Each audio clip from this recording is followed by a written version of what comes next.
Junior பசங்க கூட degree வாங்கணும்னு பயந்தேன். அது மட்டுமா, ஒரு வருஷமே வீணாயிருக்கும். கொரோனா டைம்ல ஆல் பாஸ் போட்டதால இப்ப இங்க இருக்கோம். கொரோனாவால் உலகமே நின்றுவிட்டது.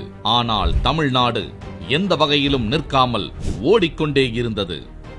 மாணவர்களுக்கு all pass, online classes, online exam என்று மாணவர்களின் நலனுக்காக கொரோனாவுடன் யுத்தம் செய்து வெற்றி கண்டார் சரித்திர நாயகன் திரு எடப்பாடி கே பழனிசாமி.